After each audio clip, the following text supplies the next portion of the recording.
Last fall, we experienced a season of gratitude. And for weeks, we explored together areas in our lives to forgive, to release, to step forward in being our more truer selves. It was during that season of gratitude that the song Grateful was introduced to me. And that is how I came to know, and how then you came to know Nimo.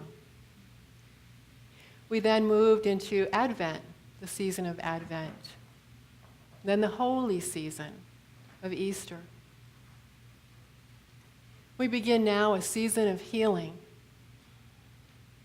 The Unity movement has introduced this initiative for the weeks between Mother's Day and Father's Day to be a season of healing. And how perfect that Nimo's date to be with us would happen to fall within those weeks.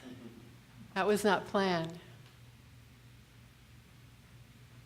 And so we take this time, these weeks between Mother's Day and Father's Day, to continue the healing that we are always in the process of doing.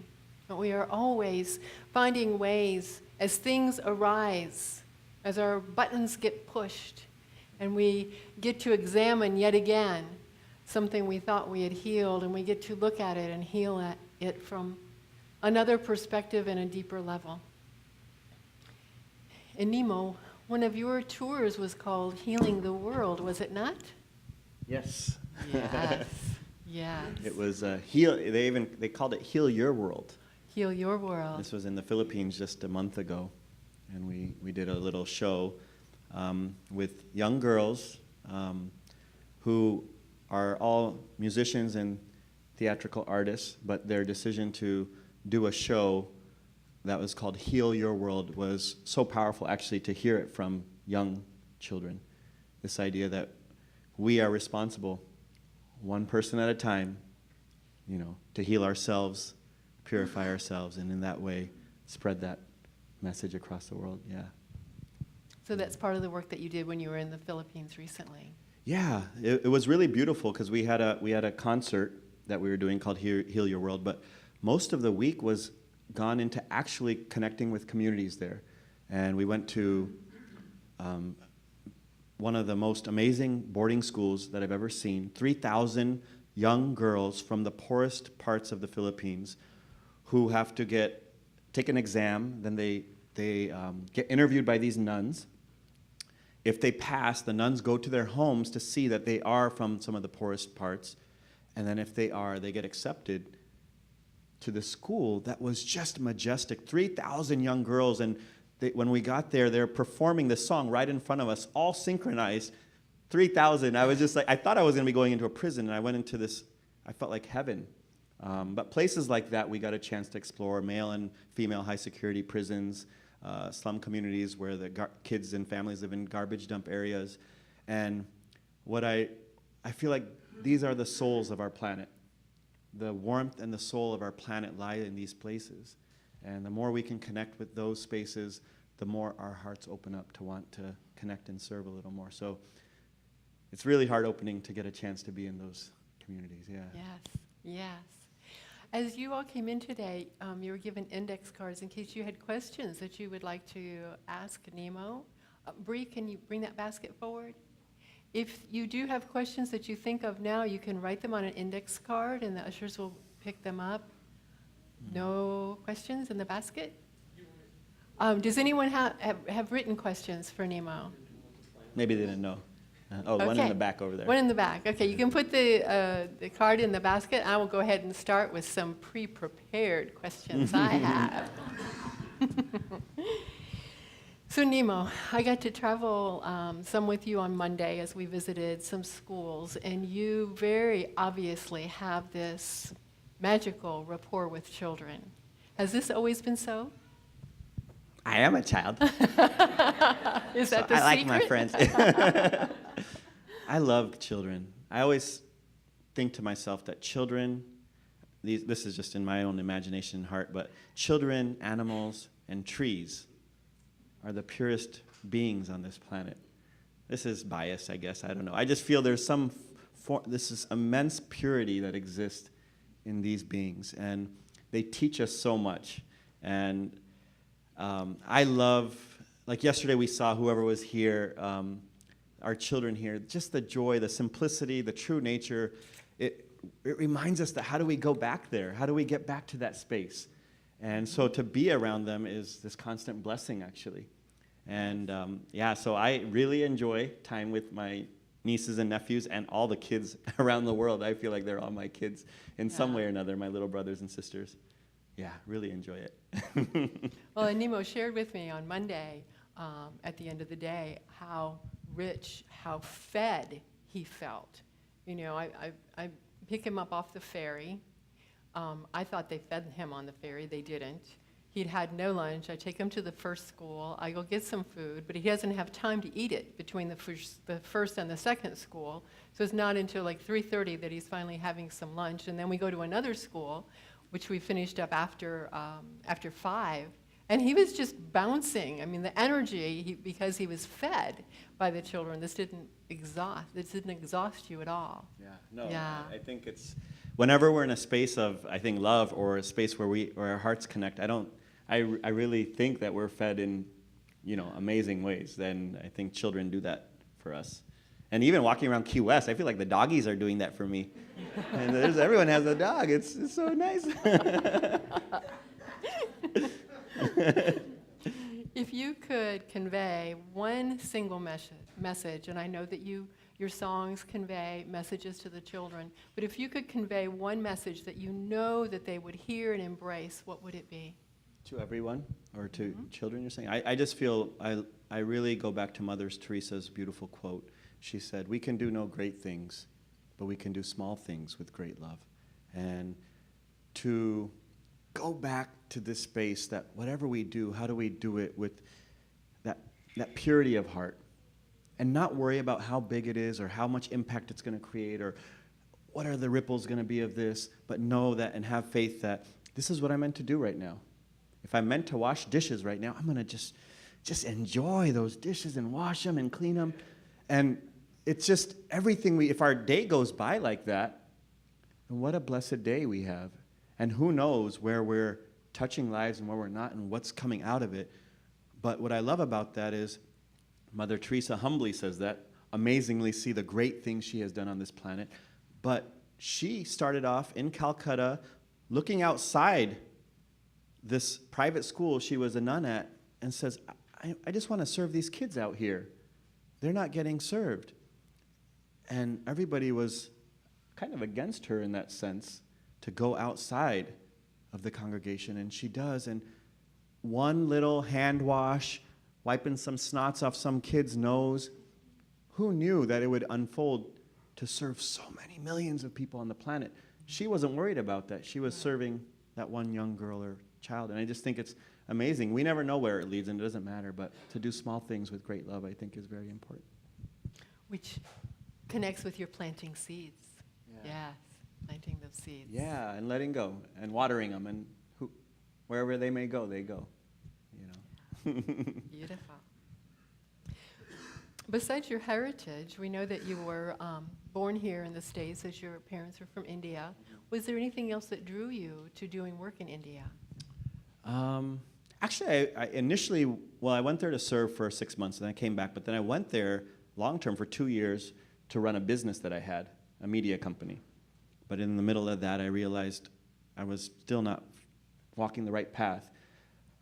Going back to that space where I'm at now, which is the Gandhi Ashram, Mahatma Gandhi started this ashram or community space exactly 100 years ago, in 1917, when he moved back from South Africa to India.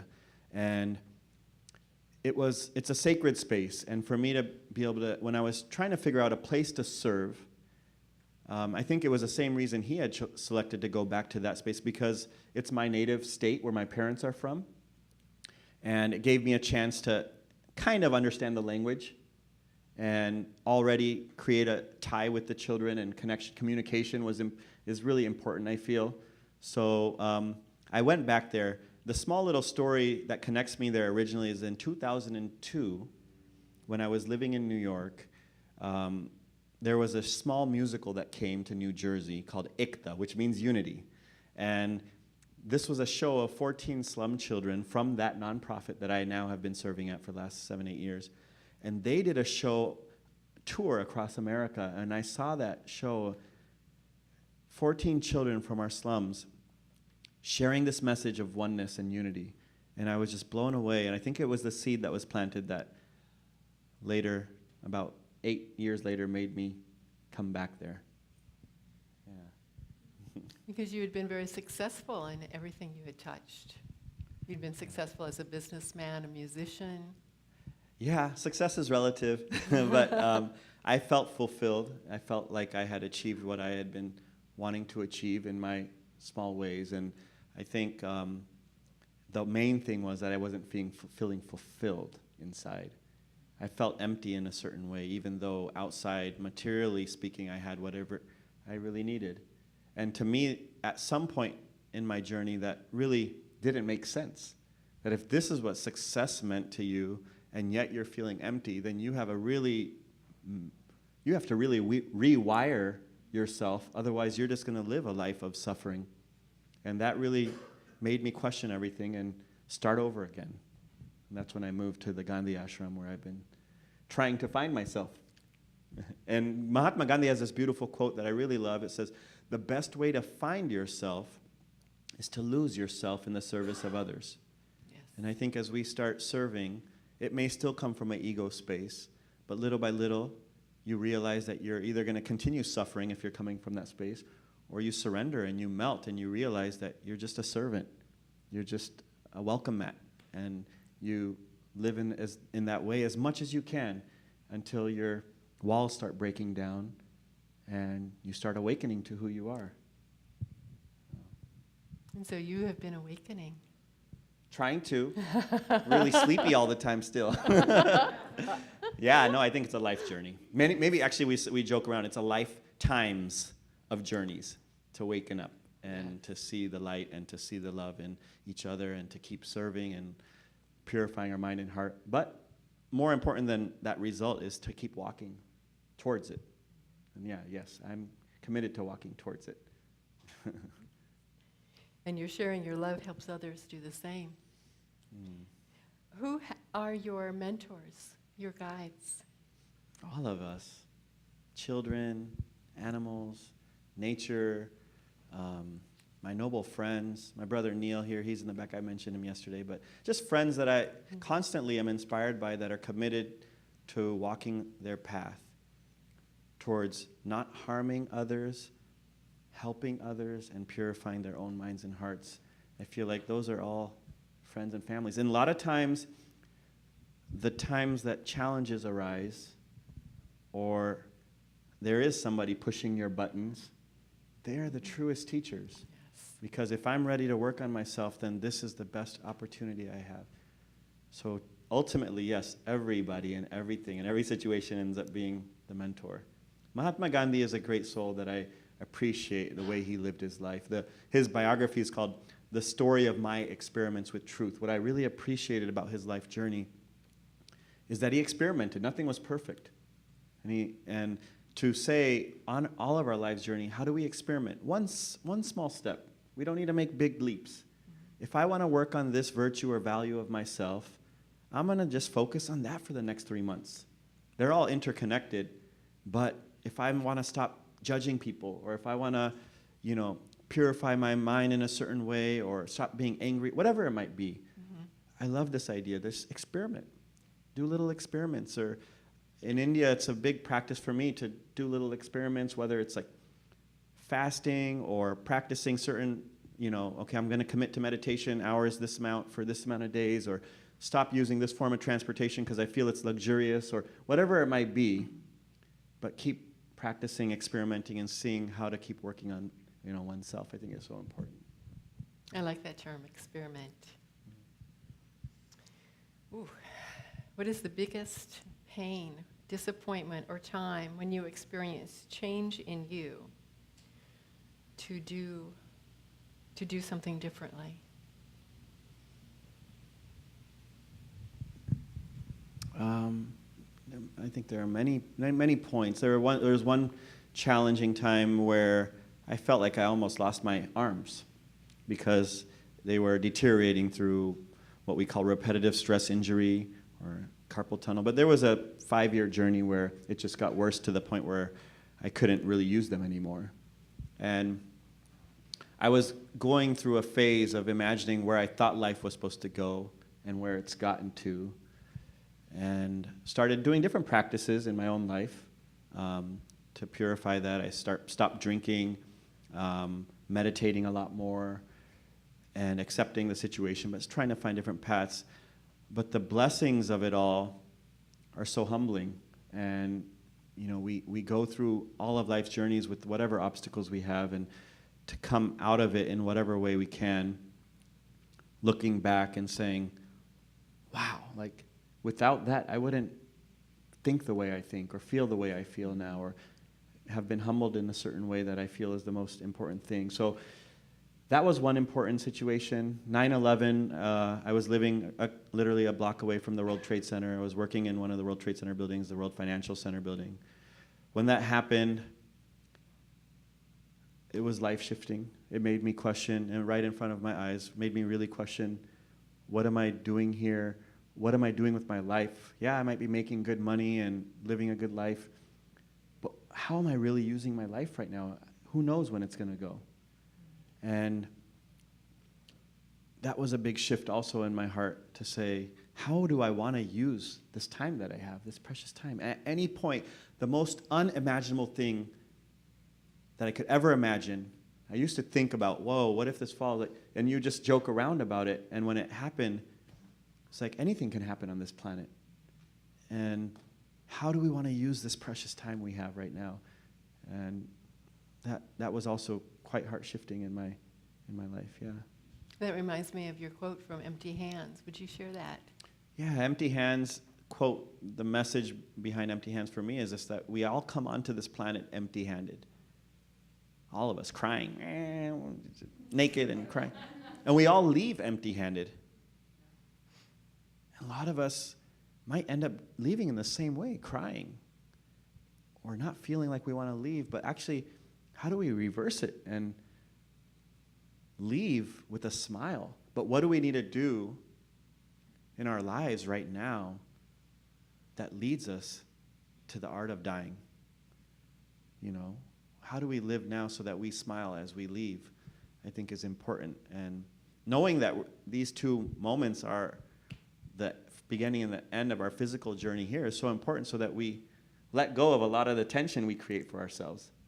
And, I still do it, but then it's a good reminder. Yes. To, wow, let go and love and give, and nothing's yours here. So, yeah. Oh, the question is, who makes the heart pins? Ooh. Ooh. These heart pins. Heart pins, yes. Yeah. I hope everyone got one. I don't know if we have, if you haven't got a heart pin, there should be some in the back. These heart pins are made by women in the slum communities that we serve in. It's an organization called Gramshri that helps empower women. This is all around the planet, that women are in third world countries, especially where women don't have much opportunity, because it's quite backwards in culture. In India, Asia, Africa many times as well, where women are at home, and it might be in a slum home. The male counterparts treat them really poorly. A lot of times they're using alcohol as their form of entertainment, because they're also challenged in many ways. Really tough environment. So empowerment projects all across the planet exist to support women. This is one small one where they make a lot of clothing, home decor, a lot of beautiful items. And from that, we started noticing there's a lot of scrap material left over from the bigger items that they create. So that's why all the hearts are of different designs, because they're all different scrap materials that are then used to create small little heart pins that I just love to gift around the world, because it's so nice to connect with somebody and say, here's a heart pin for you. Absolutely. Yeah. So the fabric that we are wearing was once in India. Yes, absolutely. And once in a slum home, because these projects are meant for the women to be able to go back home and work at their own rate and time. Yeah. Yes, thank you. What is your mother's first name? My mom's first name is Bharti. We call her Betty. Mom and Dad used to have a Blimpies, like a Subway type of store, so her name in the store, my name is Betty. She's awesome. She loves doing stand-up comedy. Imagine almost 70-year-old Indian lady doing stand-up comedy. It's pretty rocking. I'm trying to. She's constantly researching YouTube, and then she comes to my dad and myself. She's like, "What do you think about this one?" And she'll share her jokes, her ideas, and she's awesome. What does a typical day in your ashram look like? Oh, there's no typical day. No typical day. Yeah, I really realized, I was sharing with my brother Neil, that last year when I came back from tour and I got back to India, I committed myself to Silent Mondays. I would not go out in the community because I just need one day for myself. And it didn't work. I did it for like 2 weeks, and then the third week, and then it just never worked. But it's quite dynamic because there's so many amazing souls and people with simple, selfless service projects going on. And so there's so many things, and you want to be of service to as many as possible. So I do anchor my own projects and supporting the nonprofit there as a whole as well in whatever small ways I can. But we're always just helping each other. And so in that way, there's no social life, but there's 100% social life. And the service life, everything is all one. What I love to share with my friends, because they're like, how's life there? It's like, when I used to live here, I used to look forward to Fridays and fear Sunday evenings. And I don't know if we have that issue here in Key West, but I think out there we might. Yes, and over there, I don't know what day I'm in. And life just kind of flows, which is a great thing. And yes, we do need time for ourselves, and I think that's important. I'm trying this year again, I'm going to try to commit to Silent Mondays where I just focus on self and more internal work, but we're working with children, we're working with women, we're working with thousands of people that come and visit the ashram as tourists or as people that want to seek and learn. So constantly we're trying to be of service to them. We have our nonprofit, we have about 160 full-time, or 100 full-time staff, 60 part-time staff. We're always trying to support them. About 100 international volunteers that come every year. We're trying to support them in their journey. So yeah, it's fun and busy. Active. Fun and busy. What is the difference? What is the difference between this country and India so far as spiritually is concerned? I think for me, what I've gained from being there, and when I was young, I would never have ever imagined wanting to move to India. I do not like all that dirtiness and pollution and overpopulation. But what happened as I think have been living there is that all those things peel off of you. The things we are discomforted by start peeling off, and you realize that's not important anymore. And the heart and the warmth is the most important thing. So spiritually speaking, I think for me on my spiritual path, it's just about, the spiritual path is about peeling off actually layers. Everything is so amazing inside, but there's too many layers. So what India allows for me, I feel that I don't receive as much here, is the capacity to peel and to keep peeling and peeling. And it's like nonstop. It's the biggest onion you've ever seen. And I think because of a lot of the visible suffering, there's suffering everywhere, no doubt. Yes.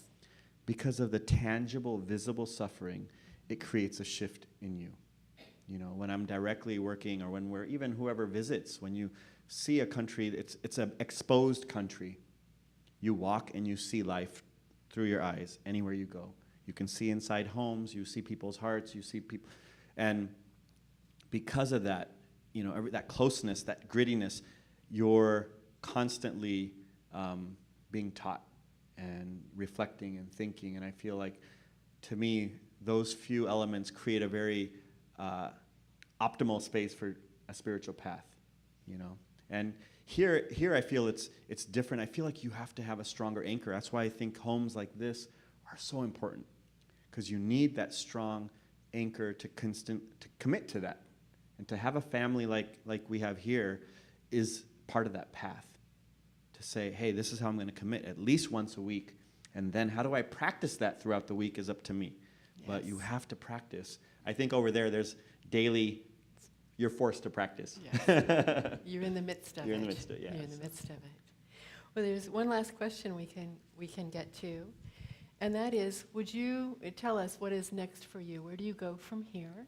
What are the next few things on your tour, and then perhaps your intention or your goal for the next few months? Yeah, I appreciate you not going too far out. No, there's no 5-year goal Yeah, here. I don't have any big plans. At the core, I feel the journey is to serve. As I'm doing this tour, trying to find opportunities wherever people invite me.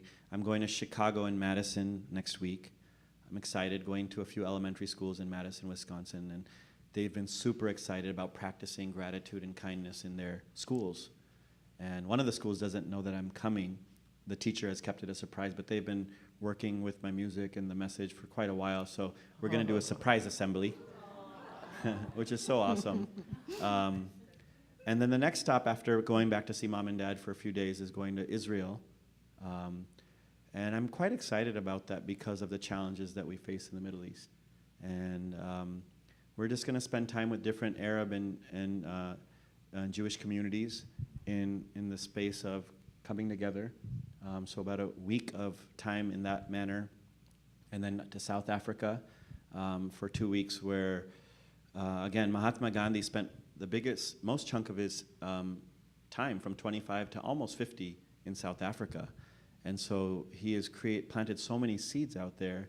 And the idea, we're doing a pilgrimage for 2 weeks there with a variety of communities, including Mahatma Gandhi's granddaughter, who's hosting for 3 days. So it's just going to be a blessing to connect and the same spirit that we're all doing, everything. And then going back to India, obviously constant inner work that I want to stay committed to. The external work that I'm excited about is having a dream for the past many years to have a theater in the Gandhi Ashram, and it's finally coming to fruition. We've been working on it for about 3 years. The planning, right before I left, we selected the contractors. We're building an amphitheater for our children, an outdoor amphitheater, for them to have their own stage. It's in the Gandhi Ashram. We're calling it Jai Jagat Theater. Jagat means planet, so Glory to the Planet Theater. And on October 2nd, we're going to have an inauguration. That's our prayer. This is the 100-year anniversary of when Mahatma Gandhi started it, and that's his birthday on October 2nd. And then December 26th, after Jesus Christ's birthday, we're going to have a big show that we're planning, that I'm just planning right now, called Jai Jagat, which means Glory to the Planet. And many other things going on, but this is a one beautiful little highlight. Yeah.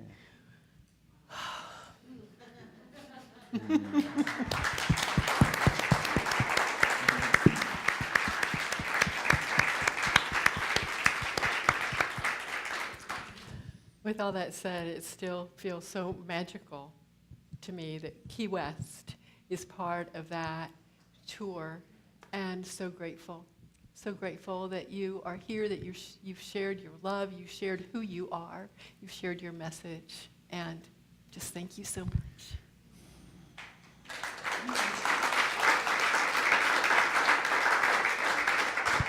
There's a very revered soul of ours that we respect so much. His name is Reverend Hank Scher, and he's a Buddhist monk. He did a walking pilgrimage from Los Angeles to San Francisco, actually way beyond San Francisco, in the 1970s as a walking pilgrimage of peace. And he did 3 steps I was sharing with you, 3 steps, and then he would bow to the ground the whole way.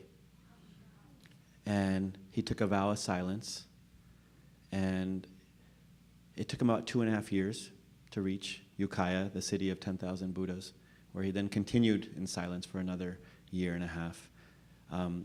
But as an offering from my brother Neil and I, for you all to host us and have us here for this week, Reverend Debris and Denny and just all of you, I just wanted to bow down to all of you and thank you so much for giving us this chance and this blessing to be here. So thank you.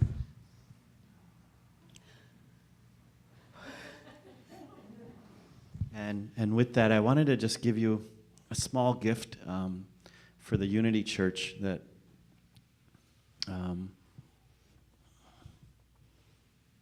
I wanted to offer to the space, and it's just a small little offering for All that I am, all that I see, all that I've been, and all that I'll ever be is a blessing. It's so amazing. And I'm grateful for it all.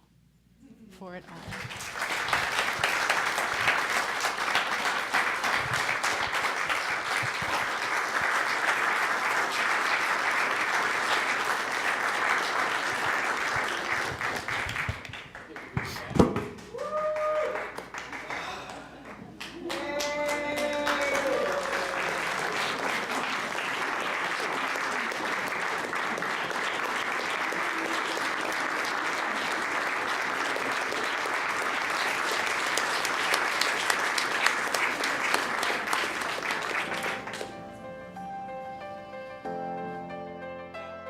You're my life, you're my breath, you're a smile, you're my guest. You're the earth, you're the sun, you're the grass, you are love. You're my hands, you're a bug, you're my eyes, you're a hug. You're the light in the dark, you're the spark, you are fun. You're my mom, you are water, you're the stars, you're my daughter. You're my friend till the end, you're my dreams, you're my father. You're the ants on the ground, the miracles that surround. I'm feeling it all around, the hemisphere in the clouds. You're my pain, you're my sorrow, you're my hope for tomorrow. You're the strength when I'm hollow, you're the path that I follow. You're the blessings that exist, the small things that are bliss, the gift to realize that everything is